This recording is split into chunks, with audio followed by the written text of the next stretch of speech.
Let's be honest, there's no guidebook when it comes to relationships.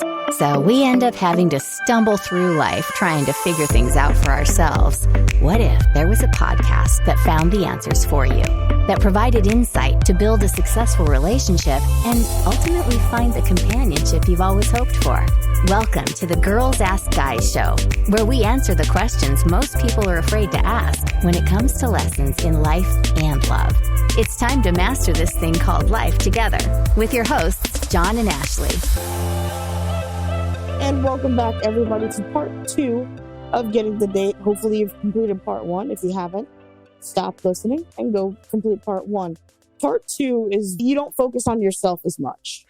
Yeah, we're switching some focus because now that you know who you are and what you have to offer the world, now you're looking for that person that can offer you what you're looking for. And the two should mesh up really well. And the very first part of that is knowing what type of relationship you are looking for. Are you looking for something short term, doing just for like the next holiday? Or are you looking for something a little bit more long term or medium term? Couple of months, 6 months, 8 months, whatever. Or are you looking for that, I want to get married? Right. Because if you know what you're looking for and you know what they are looking for and they're looking for the same thing, the two mesh up, and that's when you're going to get the whole rainbows and chocolates and stuff like that. It's going to be wonderful. You're going to have so much fun. And after you figure that out, you want to go ahead and just list 3 of your favorite personality traits in the person you're looking to date. So if you want them to be funny, put down funny. And these are your top 3. Me and John have top 14. If you're running out of ideas, go check that out. It's on our blogs. But when you figure out these top 3, it really does help when we get to the filtering process at the bottom. Because if they don't have those 3 traits, there's no way in hell it's going to work out. Yeah, and that's leaving things to chance. That's why we have 14 traits that we look for. Now, some of those are negotiable. Some of them are not. And no, I'm not revealing which ones are not. But I have a list of traits that I look for in every person. Now, the more traits they have, they're closer to being the ideal person that I'm looking to actually stay with. That's not marriage type thing. Now, if they only have 6 of them, okay, this can be fun for quite a while, but being honest, it's not going to work out long term. Right.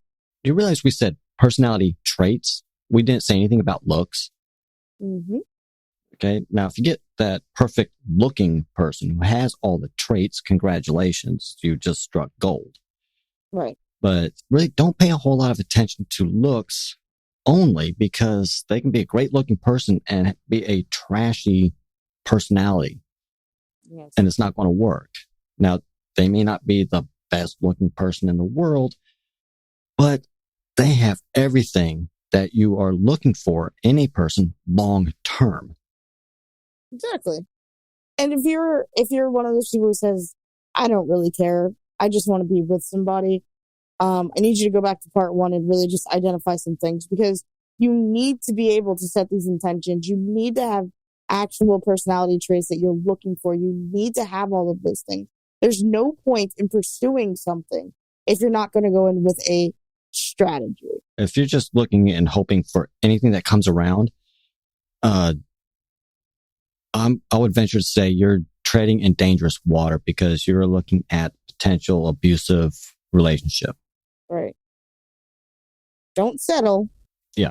There's no reason to settle. We go into it much later in a larger course. I go out with multiple people at the same time. And all that does, it accelerates me finding that person that has the most traits. It works for me. It doesn't work for everybody. No. And it's okay if it doesn't work for you, but you still want to be able to identify the person that you want to date, just for a heads up. And after that, you want to just, go into your red flags. What are they? Red flags are important. And your red flag could be just about anything. Me and Ashley really don't care about the whole cheating thing. The reason I'm not concerned about cheating is because I know the value that I have, that I'm offering the other person. I know what type of relationship I'm looking for. They have the personality traits that I'm looking for. So I don't have a whole lot of red flags because they just aren't needed. We mesh up. Very true. And I mean, as far as anything is concerned, these red flags should be absolutely, these are the three things that I will fucking walk out the door without hesitation. These are your giant alarm systems. You don't want to say something like, oh, well, if they dye their hair blonde. I mean, I guess you can, but that's ridiculous. Yeah. You want to focus on personality traits. Yeah. If I'm the center of their universe and I have no time to myself because they're constantly blowing up my phone or just showing up at my door, now I've got a problem. Right. That's a red flag for me.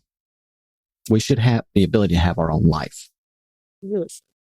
I agree with that wholeheartedly. And after you list your red flags, let's go ahead and say things you want to share with them, things you want them to be interested in. I think this is important. A lot of people would say it isn't, but I think having something to share with somebody, especially a hobby, helps you grow as a couple. So in order for you to be there, you have to, in order for you guys to be present and share moments, you have to have something you mutually enjoy.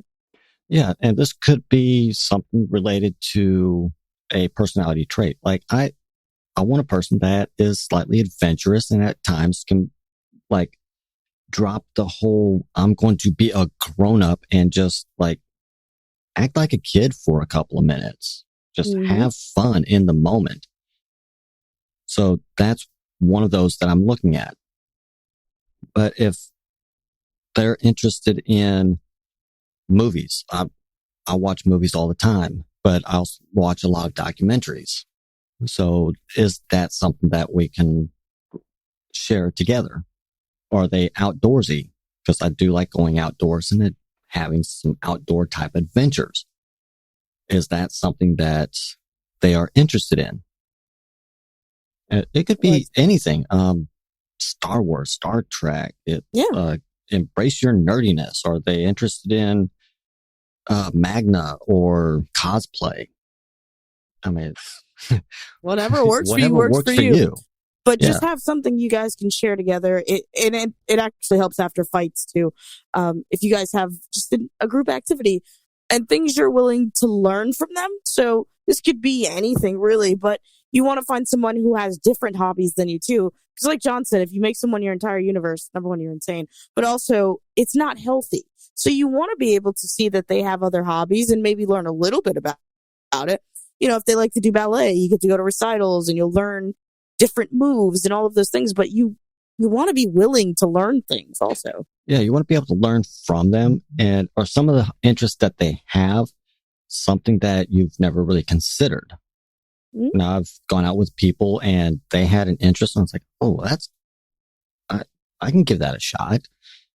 And I found out a bunch of stuff that I'm just not interested in at all. You're not going to find me on the side of a lake for the next 4.5 hours fishing. It's not going to, it's absolutely freaking. Oh, I find it the most boring thing ever. Awesome. Now we go out there with a bunch of beer. Hey, that's not fishing anymore. You're just it's not fishing, but now we're just going. Yeah, we're just going out to a bar in the outdoors. But yeah, now if it's something other than just fishing, okay, I can handle that. Not all the time, but once in a while. But there's also other things where they give you feedback about yourself. And that's another thing that you can learn from these people that you're going out with. 2, 3, 4 months into it. What keeps you coming back to me? Right on. And they can say, well, you're like this, and I see this and this and this. And you can kind of find out where in the relationship you are. Yep. And getting that kind of feedback. So if it doesn't work out, at least you know the traits that they found, and that's something you can learn from them. And then, you want to move, as we go through these and we get to our last one, 3 non-negotiable habits. So things they have to, proper hygiene. They have to have a job. They have to be employed. I consider having a job a habit because it's something you do every day. They have to have 3 things. And once again, these are non-negotiable, just like your red flags. You need to have this not balance. You need to have a baseline, a standard operating procedure when it comes to dating.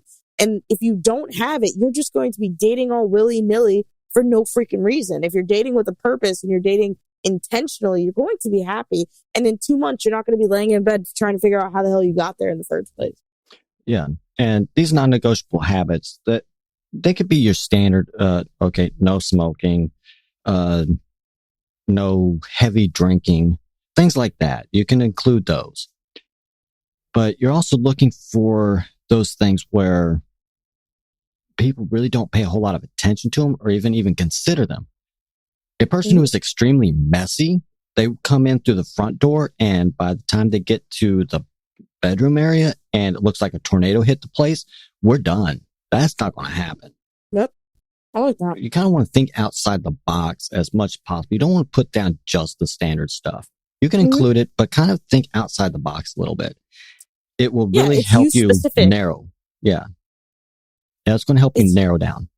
Yeah, it's you specific. So it needs to reflect you. And that's, I mean, I don't know any other way to explain that, because I know sometimes it's hard to say, well, I don't want to be judgmental. But remember, we're putting our hearts on the line here. So there is room for a little bit of judgment when it comes to habits, red flags, what you're interested in, what they're interested in. And we want you to take time to fill this out and really, really think about it. I can't express enough how important it is for you to be completely honest with yourself about what you're looking for. Because sometimes as we continue to get older and we date more, we lie to ourselves and we say, oh, it's okay if that person's like this. I really don't like that, but I'll give it a shot anyway. And then you end up in a miserable relationship you don't know how to get out of. Yeah, that's when you get married and 4 or 5 years, 6 years, 10 years, 25, 28 years down the road, you're just like, this sucks. Right? How did I get here? Well, because you were willing to take whatever came your way, or this is good enough. I'm tired of the dating scene. They'll work. That's a relationship by accident. Now, it's great in the movies, and yeah, it's great when you hear it, and they've been married for 50 years and stuff like that. That is such a very, very small portion of the population. Yeah. And they really didn't know what they were looking for. They're just like, yeah, we just kind of bumped into each other. Woo! Yeah. It was an accident. Yeah, we met accidentally. Like, what do you mean? But always be receptive to those situations also. Yeah. I think we're going to move to part 2. Yeah. Okay. So you've got your non-negotiable part. Okay. So you've identified who you are, the value you give. Now you've identified the type of person you want to go out with. Now we're going to actually go up and start talking to them. So you start with your opener, whether it's your cold opener, your opinion opener, your situation opener. And be friendly with this. You have zero expectations of anything with this person other than starting a conversation. The conversation will dictate where you go from here, and you're going to start to filter everybody out. Now, I can do this in about 15 minutes. I can find out what I need to find out and whether I want to spend any more time with them than I already have. You know what I think would help? I think if we went over like a mock conversation, that could probably help people so they can hear the flow of it and understand that you can be you can open up with a great question and then be able to be friendly and kind of gear the situation to where someone's being receptive. Does that make sense? Yeah. Yeah. I think, after we kind of go through the opener or actually explain the parts of this, if we do the mock conversation, they actually hear it. That would actually help. And that way they kind of keep, no, it's fine. We can do that and kind of keep it so that they can hear and identify, okay, he's at the beginning, he's in the middle, and okay, now he's at the end. Right. Perfect. Okay. Cool. Yeah. So the first part is you're going to go up and talk to somebody. Let's do our thing that we had in the last one where we're standing in the movie line, or I don't care if it's a football game line, NBA game, whatever line you're in, you're trapped in a friggin' line. Okay. Okay. So we're standing there and we make some kind of comment about how long the line is, but we're looking directly at the person. We're making eye contact. We're smiling. Not creepy, weird type thing. You're not going to turn around like a friggin' robot. and all that stuff. You're just going to make a flippant response. Yeah. And start warm, start casual. This is just a conversation that you're having with a person. Don't get in your head, because a lot of people, the first thing you do is you try and plan out the conversation. You know what I mean? You say, well, if she says this, I'm going to say this. If he says this, I'm going to say this. That is ridiculous. It doesn't work because you're too caught up in your own thoughts to actually pay attention to what that person's going to say when they respond. So you want to make sure that you're friendly, and that you go into it with zero expectations. Yeah. The only thing you want to do is just start a conversation. That's it. If it doesn't work the first time, leave it alone. Try coming back to it a little bit later. And, without being creepy. Yeah, without being creepy. Yes. Okay, so we've already opened, and we have to get off the opener, because the opener is nothing more. We've talked about the movie for a couple of minutes, this, that. Okay, the conversation is going to die out if you don't change the conversation. So now you're going to ask like a semi-personal question. It's not going to go deep personal on them, because that's going to freak them out. Semi-personal. Hey, out of curiosity, what do you do? Right. Now, if they're into it, they're going to respond to you. And from there, now you can talk about what they do. You can talk about what you do. And then, well, when you're not doing that, what else do you do? Mm-hmm. Okay. And you want to find out a little bit about their past too. Yeah, I have a real fun one for the past. Not in a CIA kind of way. You know, aren't interrogating this person. Remember, you're having a conversation with them. But in order to learn more about them, to see kind of who they are as a person, you're going to want to learn a little bit about them. You don't need to know, their birthday and all of that thing. You just need to kind of hint on some little things. I think John has like a really fun game thing that he does. I do have a fun thing. He's really excited. And it turns into a game. So it's really fun. And I have about 2 or 3 of them that I use, but I have one that I pretty much use relatively standard. And it's kind of funny when the girls that I'm going out with, they meet each other and they start talking about me. And then they find out I asked both of them the same question. That is funny. Yeah. First time it happened, I thought I was in trouble, but they were like, you used the same thing on her they used on me? You're both still here, or aren't right. you? You're together. Am I in trouble here? But yeah, you want to keep it funly. You want to keep it fun. You want to keep it light. Okay, you don't want to go super serious, heavy conversation type thing. Light and fun is what the conversation should be, and not difficult. Yeah, just simple conversation about the past, and smile when you're asking questions. Nod your head. Look receptive, because people, if they don't feel like you're listening to them, they're gonna stop talking. And you want to keep this conversation going. Yeah, you want to keep it going, and don't get so caught up in the conversation that you're like, okay, it's dying. Okay, if it gets to that point, just end it. Right. And if they are super interested in you, they will reinitiate the conversation. So you can let it just kind of go, and they will come back to you. It's kind of weird when it first happens. You're like, what the hell just happened here?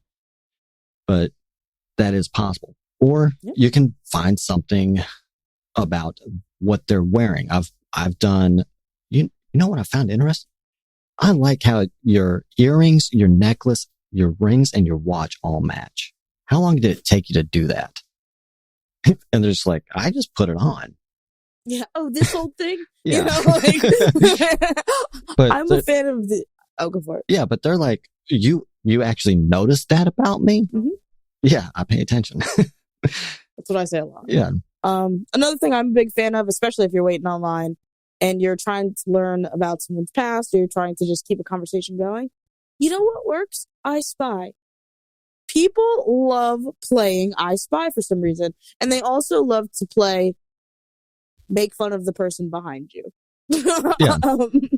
It's very fun to do. It's a very good icebreaker in the way where you can kind of see where their analytical skills are at, where their humor is. What kind of people they're interested in. Right. And it helps you filter, because you're getting to that you're getting to that personality. You know, you're passing by their past, because sometimes when you have go for it. I've spent 2.5 hours with a person, and we're at a club, and we're sitting in one of the booths, and we spent 2.5 hours. What does that person do for a living? What does that person do for a living? And they'd be like, he looks like a teacher. And I was like, really? I think he's a janitor.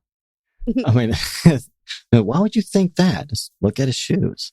That guy's an airline pilot. Right. And that's kind of a way to, like we said, you want to keep this conversation natural. So if you're thinking in your head, okay, I did my open, now I got to do the middle, now I got to do this, now I got to do this, like, and you have this weird structure, it's going to seem rehearsed and it's not going to feel authentic, and it's going to make you come off as like a robot. And you don't want to be that. You want to be someone wants to talk to. Yeah. Now I do have like a standard routine that I go through, and it's the opener, it's the questions I ask in the middle, and it's how I wrap everything up at the end. Mm-hmm.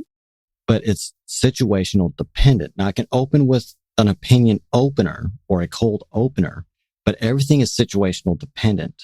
And that's really where our deeper courses come in, where you're starting to learn the body language and their responses and their eye contact. Mm-hmm. It's a lot to process all at the same time. What am I doing? What are they doing? What are they saying? How am I saying this? How was this received? Are they still engaged? It's a lot to process all at the same time.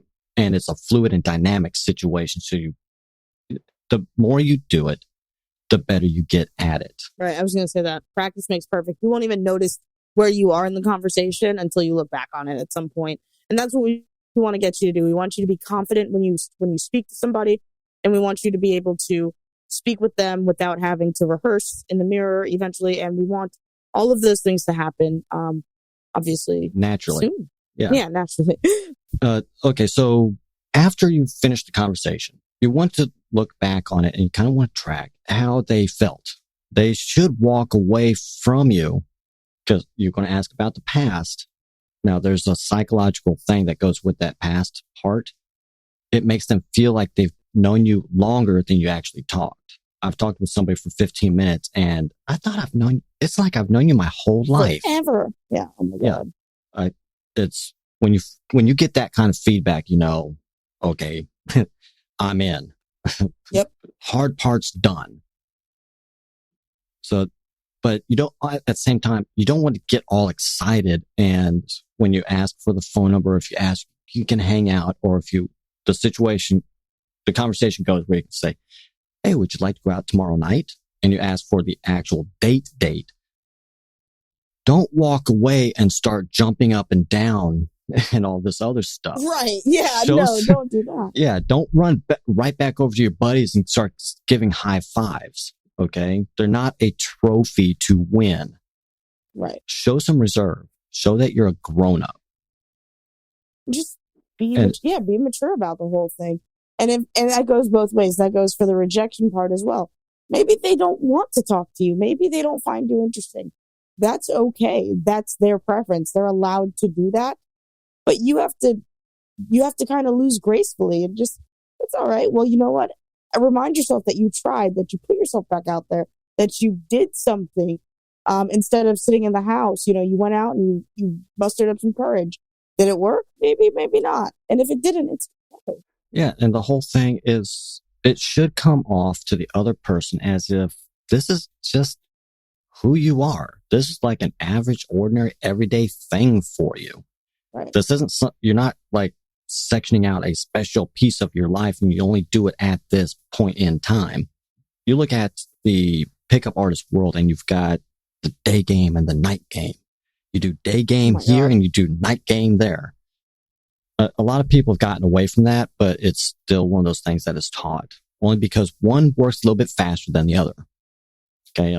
How I do these conversations really doesn't change whether I'm at a club, in a bar, or I'm standing at a grocery store. It doesn't change. I still do an open. I still transition into a conversation. And then I find out if they want to hang out later on. Very simple. Very simple. I mean, there's your 3 steps right there. That's it. No magic. Nope. It's not a glass slipper Cinderella. It's a literal formula to get people to talk to you.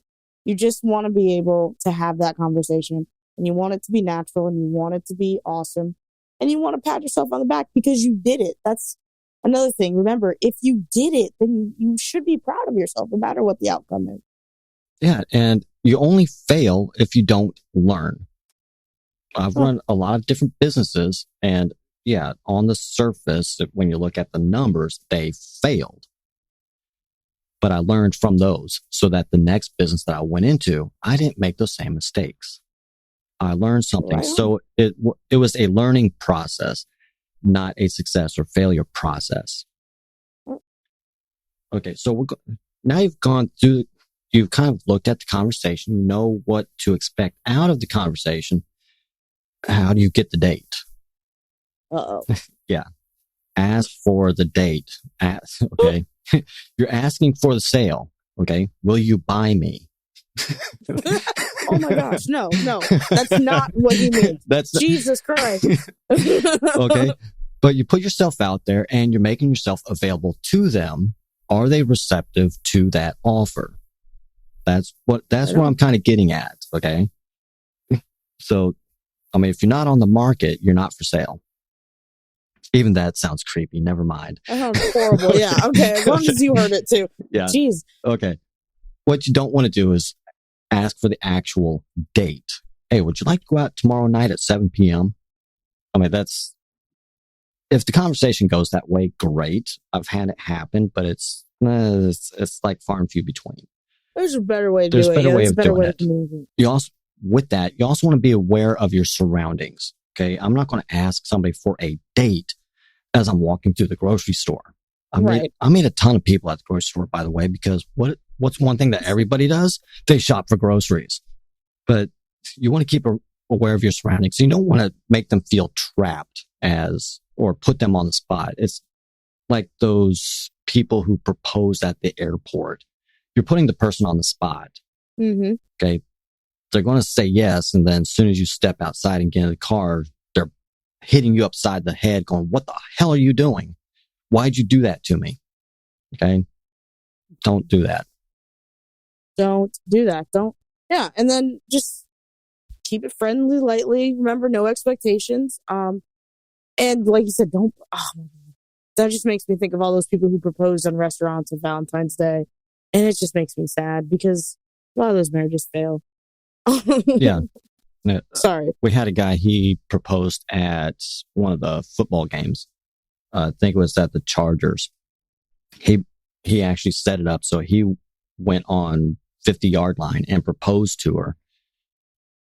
And of course, she said yes in front of the entire crowd because she didn't want to embarrass him. Once we got out to the parking lot, she beat the shit out of him. She's like, what the fuck are you doing? Now everybody thinks we're married. I don't want to get married right now. And he's like, oh my God. Yeah. It was a good relationship right up until he did that. Now, if he kind of kept it a little bit lower key, the whole thing probably would have blown over and they would probably have gotten married a couple years later. But yeah, that ended everything right there. Right.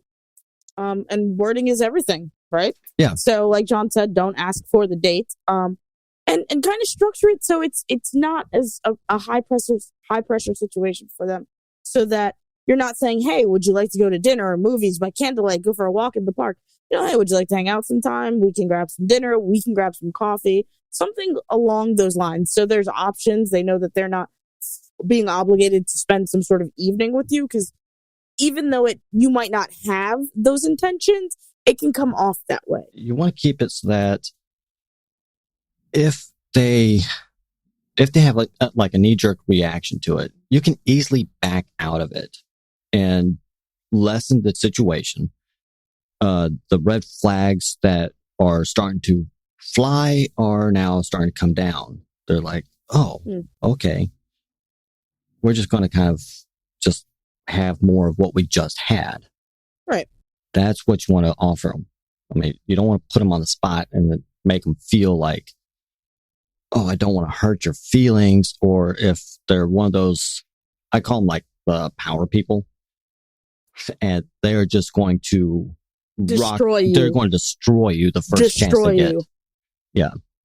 And I hate people like that.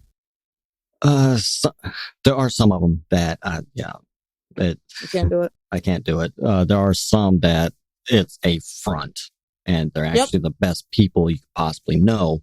It's just everybody else is like, she's such a fucking bitch. Well, you just don't know her. Yeah, that's true. But you have to just, go for it.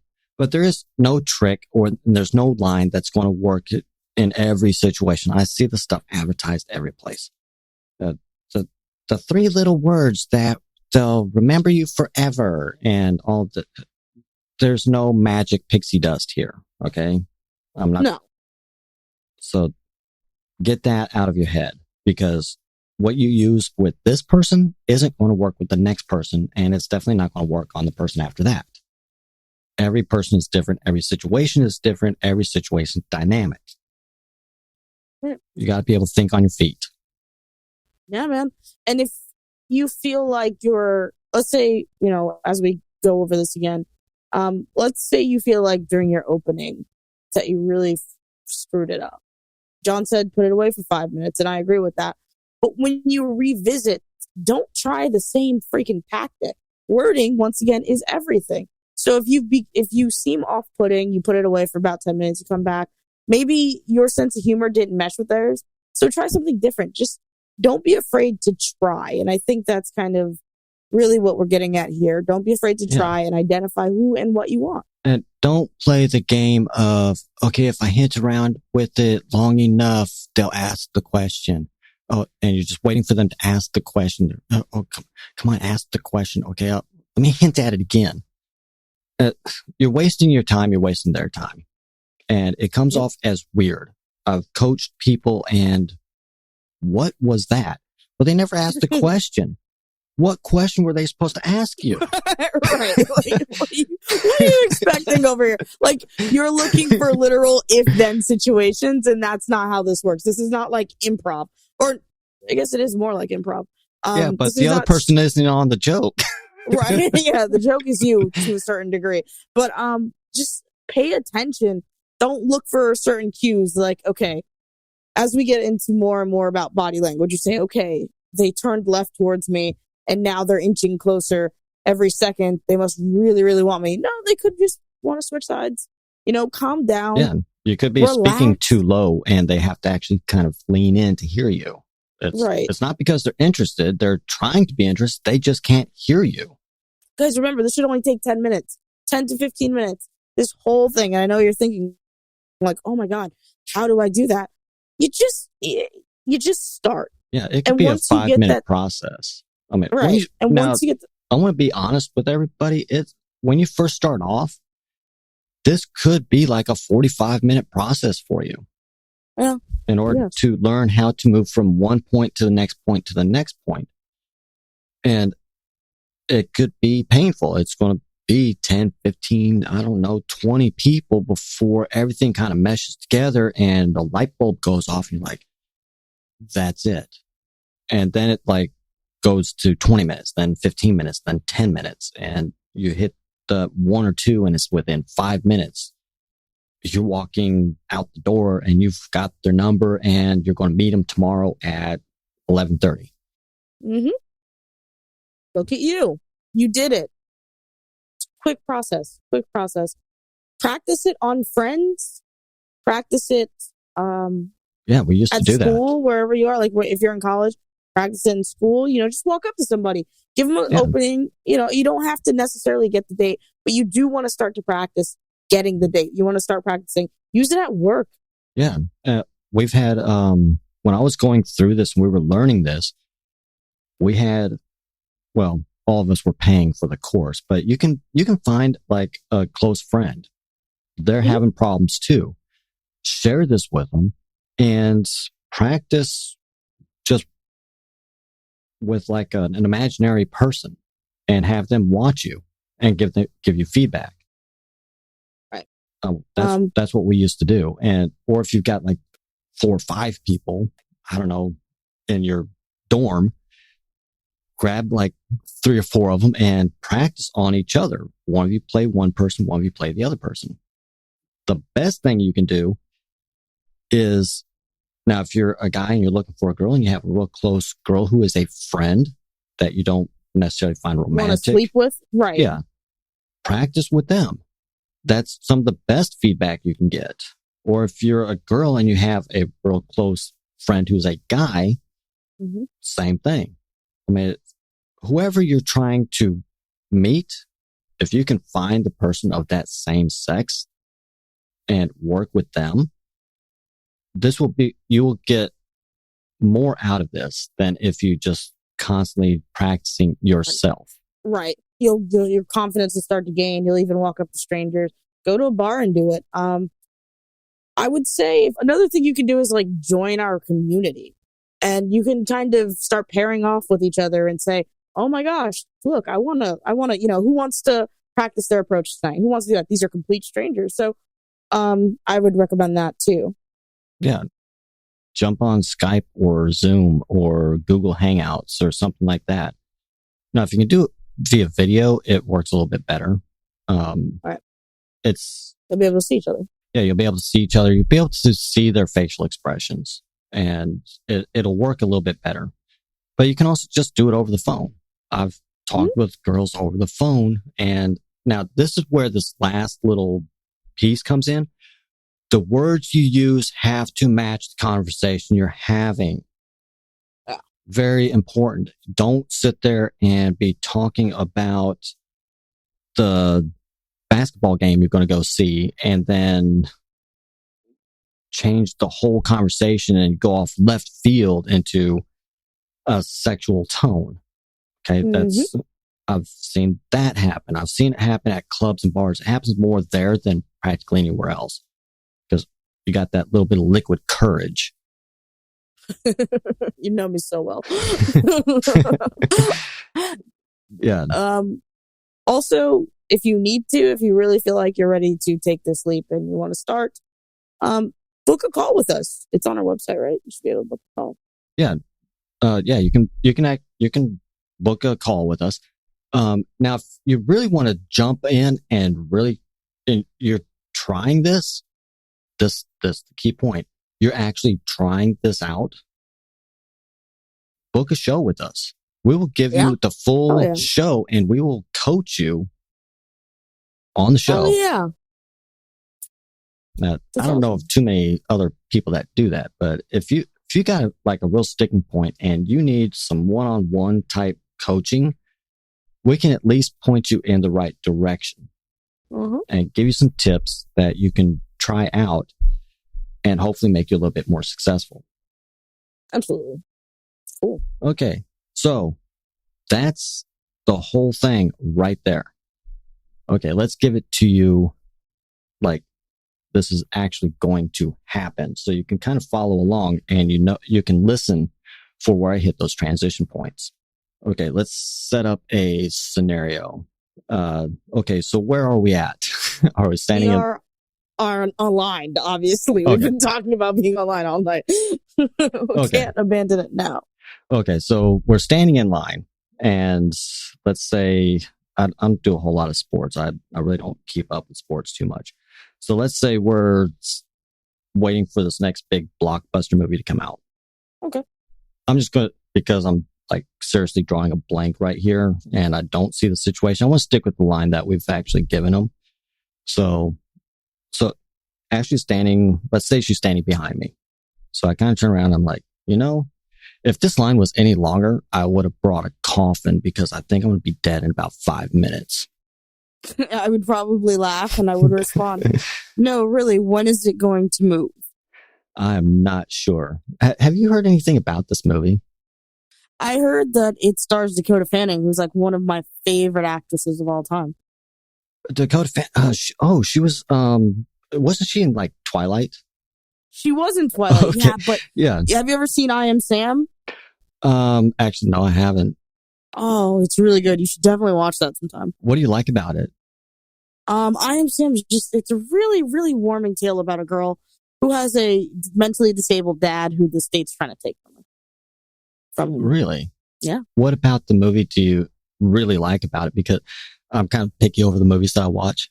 I really like the emotional bond that the girl has with her dad and how he's trying so hard despite his disability. I mean, you don't see that in guys who aren't disabled. So you like those emotional bond type movies?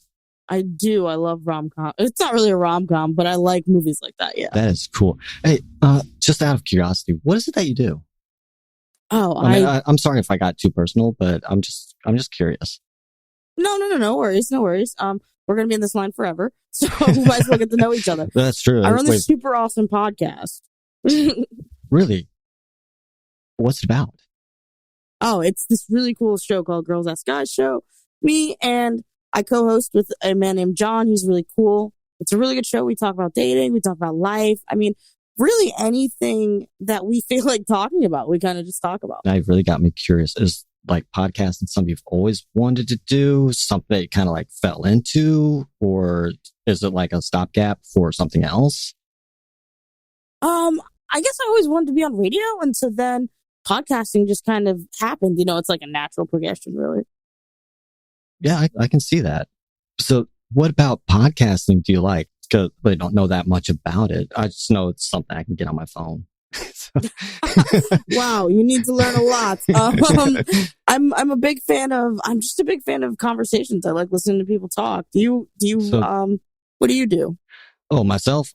Actually, I'm one of those people. Uh-oh. The ones that most people try to avoid. No, I'm actually a cop. Oh boy. Can you do something about this fucking line then? Like, do you have a badge that we can just kind of cut the line? Well, hold with? on. I think I got my, I think I actually have a light here in my back pocket. No, perfect. It's my other pair of pants. Sorry. Never mind. But no, actually, I think we're moving forward about 3 feet here. Uh-oh. Hold on. Yeah, hold on. Speeding ticket. Yeah, really podcasting. Let me ask you this. So when you were like a little girl growing up, so you always thought about like entertainment and radio? Yeah, I just like to watch. I like to entertain people. I like to be entertained. I figured it was like a calling, you know? Okay. I know that when I was a little kid, I had like an imaginary friend. Did you have an imaginary friend that you like did radio shows or television stuff That's with? funny. Yeah, I did actually. It was a dinosaur and he was like green. Not Barney, because I didn't want to get sued for copyright infringement. So did your dinosaur talk? Or of course he's a dinosaur. I didn't know. I mean, all dinosaurs talk. Yeah, because actually I had like this little pet rabbit that I had when I was a kid. So it's just one of those things. So what kind of games did you do with the dinosaur? Okay, so we played radio and we would just kind of get microphones that were brooms and we would talk to each other. And then I got older and realized dinosaurs couldn't talk and life got a little more bleak. See, I can relate to that because I know that we would do like these little games like standing on stage and acting out different roles and stuff like that. Did you do that with the dinosaur? Of course. It's like the good old days, you know, when you had animals that talked to you and you could pretend and you would dance like no one's watching. That is so cool. Actually, my phone is going off. Hey, this was really fun. Would you like to like hang out like after the movie? Oh yeah, dude. I have nothing to do. I have off tomorrow. Awesome. Let me give you my number and yeah, we can hook up for like some coffee or something tomorrow if that's cool with you. Cool. Yep. And there you go, people. It's kind of rough around the edges because me and Ashley know each other. Yeah. But that's usually how the conversation goes. But if you paid attention to the different transitions that I was using, especially about the past. So that's one of the little things that I do is I ask about imaginary friends because a lot of people, when they're kids, they have imaginary friends. And when I was able to associate what she was doing with her imaginary friend with myself, as the conversation continues to move along a little bit more, they actually start associating those memories with you for a very short period of time. So every time they think about it, when you recall a memory, okay, let's say I ask you to describe your couch or your chair. You don't actually think in words. You actually picture that in your head. And that's the little psychology that comes in behind it. So when they're talking about that and you're interjecting yourself into that memory, it's temporary and it lasts for just a couple of hours. That's the Jedi mind trick there. That's one of those Jedi mind trick things. And boom. It's not manipulation. It's just a small interaction. It's not permanent, and it's not like they're going to fall in love with you. They're just remembering that happy memory and associating you with that happy memory for a short period of time. Yeah, it's really nice to allow someone to go back into their memory and be happy, especially if they're online for a long time and they're getting grumpy. So I think as we kind of go through, as we close this up, you guys really need to pay attention to the conversation that we had. I was not being intentionally off-putting by any means. I was trying to keep the conversation going. And it didn't get stale because we both were actively interested in the conversation. So when you're approaching someone, when you're talking to them and they don't seem actively interested, then stop. Because then they're just going to get annoyed. And if you back this up and you listen to that part where she was talking about the movie and stuff like that, and I gave her back the word, almost the exact phrase that she gave me, it actually shows that I was paying attention to her. Right. It's nice to be heard. Yeah. And it's another one of those things that you can do. And if you go listen to previous podcasts, I actually talk about when I'm talking with somebody about coffee and, oh, so you like the creamy, sweet coffee. Why? Okay. So I'm actually paying attention to what they're saying to me. It's not just like going over my head. Yep. Cool. Okay. So there you go. There's beginning to end. If you have any questions or anything like that, jump on the group and you can ask the questions in there and we will get back to you on those. Try to be as concise as you can with the situation that you're having, but don't leave us a novel. Okay. Right on. If you actually want something a little bit more in depth, hey, go to our website. You can apply on there to come on the show. We will sit down and do an entire show with you, like a coaching call. That's pretty cool. If you got really good results with part 1 and you believe that part 2 is actually going to make it a little bit better, wait until you get to part 3, because this is where you're going to go from just getting the date to actually going on the date, and hopefully it works in your favor so you can get date 2, 3, 4, 5, 6 and onto an actual relationship. Yeah, I was going to say infinity. All right, cool. Okay, so we will talk to you on the next one. That's all for this episode of the Girls Ask Guys show, where all of us learn to master this thing called life together. For more answers to your questions on life and love, be sure to subscribe to the show so you don't miss a single episode. And head to girlsaskguyshow.com to submit your questions for a future episode or apply to be a guest on the show. Good luck out there, and we'll catch you next time, right here on the Girls Ask Guys show.